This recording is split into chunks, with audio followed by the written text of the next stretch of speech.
আনছি এখানে। আসসালামু আলাইকুম। সকলের প্রতি দোয়া ও ভালোবাসা দিয়ে ছোট্ট একটি ভিডিও শুরু করলাম। আজকে আপনাদের জনপ্রিয় আমাদের ইউটিউব চ্যানেলের প্রায় 3 বছর আগে আমার এই কাকা জয়পাড়ার প্রতি মহব্বত এবং ভালোবাসা যেভাবে প্রকাশ করেছে, আল্লাহ আবার তাকে আমার কাছে নিয়ে এসেছে। তিনি একটি ব্যক্তিগতভাবে অসুস্থ, তার জন্য সবাই দোয়া করবেন। আর মূল বিষয়টা হচ্ছে সেও আপনাদেরকে বলবে যে আসলে পাবনা উত্তম না জয়পাড়া উত্তম, এবং জয়পাড়ার প্রতি তার এত মহব্বত কেন, এত ভালোবাসা কেন, এবং জয়পাড়ার লুঙ্গিগুলো তাঁতিরা যেভাবে তৈরি করে তার উদাহরণস্বরূপ কিছু কথা তার মুখ থেকে আমি শুনবো। আসসালামু আলাইকুম। ওয়ালাইকুম সালাম ওয়া রাহমাতুল্লাহ। কাকা, আপনি কেমন আছেন? আলহামদুলিল্লাহ। আপনি কি সুস্থ আছেন? সম্পূর্ণ সুস্থ না থাকলেও ট্রিটমেন্টের পরে এখন 2-3 দিন সুস্থ। এখন একটু আল্লাহর রহমতে ভালো আছেন। তো মূল বিষয়টা, আপনি তো আসলে কোন অঞ্চলের লোক? বাংলাদেশের? আমি শরীয়তপুর নড়িয়া থানার লোক। নড়িয়া থানার লোক। তো আপনি বাংলাদেশে যে ঢাকায় কতদিন যাবত বসবাস করছেন বা বেড়াইতে আসছেন এরকম? আমি ঢাকায় পাকিস্তান পিরিয়ডে ঢাকায় ছিলাম 5 বছর। এরপরে আমি খুলনা চলে গেছি, খুলনা ছিলাম 27 বছর। ওরে বাবা। তারপরে 90-তে চাকরি ছেড়ে আসছি খুলনা থেকে। খুলনা থেকে চাকরি ছেড়ে আসার পরে বা তার আগেও আমি জয়পাড়া লুঙ্গি করতাম।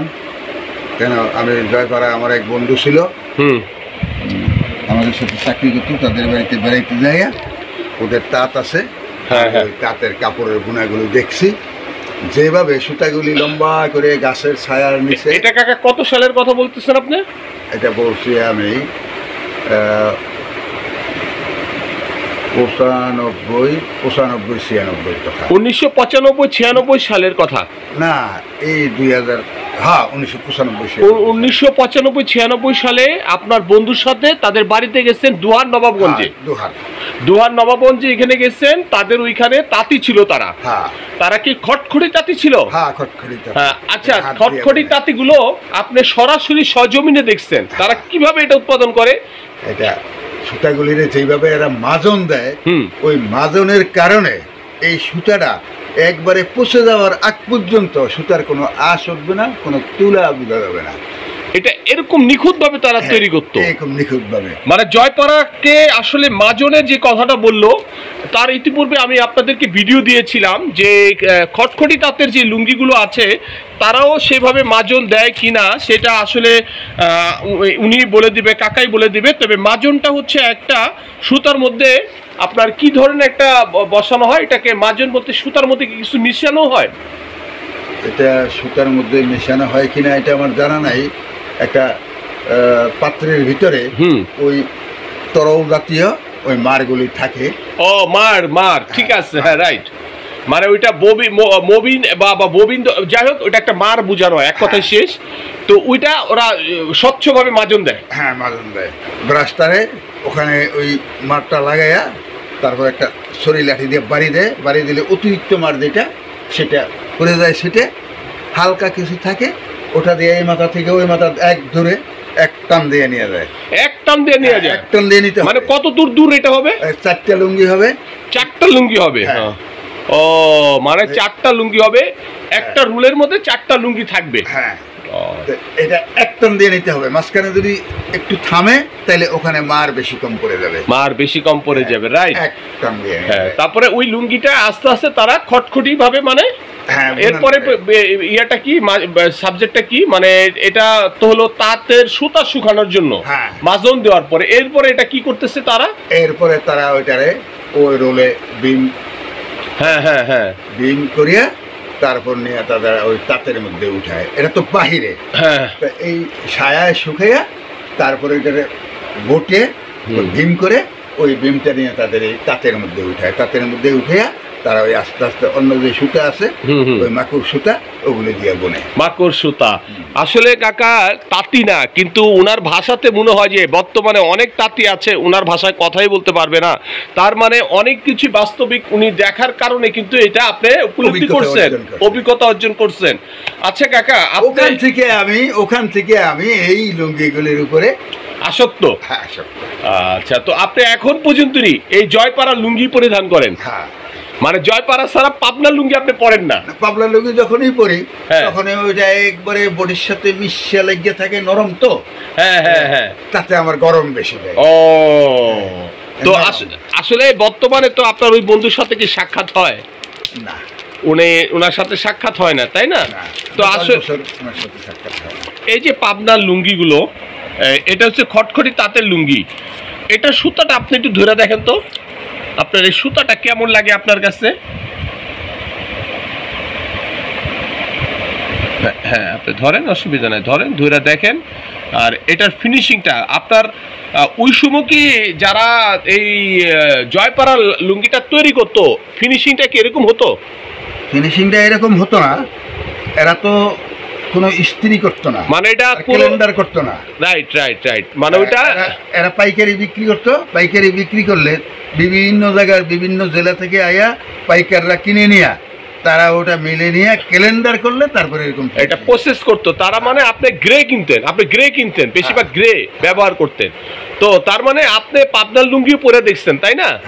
পাবনার কিন্তু এটা চাষকি আর খটখটি তাদের লুঙ্গি, মানে খুবই জনপ্রিয় হবে। বাংলাদেশের সর্ববৃহৎ পাইকারি যে লুঙ্গিগুলো বিক্রি করে পাবনায় অবস্থিত খটখটি তাঁতের লুঙ্গি, হাত পালমের, এটা সেই লুঙ্গি। এটা বাংলাদেশে বড় বড় প্রতিষ্ঠিত কোম্পানি অনেক অনেক দামে বিক্রি করে। আর আপনি বর্তমানে খটখটি জয়পাড়া যে লুঙ্গিগুলো কিনতেছেন, সর্বনিচে কত টাকা রেট হইতে পারে কাকা, আপনি বলতে পারেন? সর্বোচ্চ কত টাকা আছে তা আমার জানা নাই। এখন আমি গত বছর 1300 টাকা করে পার পিস কিনছি। এক পিস 1300 টাকা, তার মানে 2652 টাকা লুঙ্গি দাম। তার মানে ওইটাও একবারে খারাপ না হওয়ার কথা, কারণ এই যে সুতাটা আপনি ধরলেন, আপনার তো মোটামুটি একটা অভিজ্ঞতা আছে। তো এইটার সুতা অনুসারে আপনার কাছে যে বর্তমানে লুঙ্গিগুলো আছে, এই লুঙ্গিগুলো কি ফিনিশিংটা এরকম হয় এখন? না, ফিনিশিংটা ওই জয়পাড়ার লুঙ্গি এরকম ফিনিশিং পাওয়া যাবে না, যেহেতু ওই জয়পাড়া লুঙ্গি আমি এই ক্যালেন্ডার করা লুঙ্গি আমি কিনি না। আপনি শুধু গ্রে কিনেন? হ্যাঁ। ও, গ্রে কিনেন না? ক্যালেন্ডার করলে এটা সুতার আয়ুষ্কালটা কমে যায়। সুতাটাকে দুদিকে রোলারে চাপ দিয়ে এটা অনেক নরম করে ফেলায়, এই জন্য এটার লাস্টিং সার্ভিসটা কম। রাইট।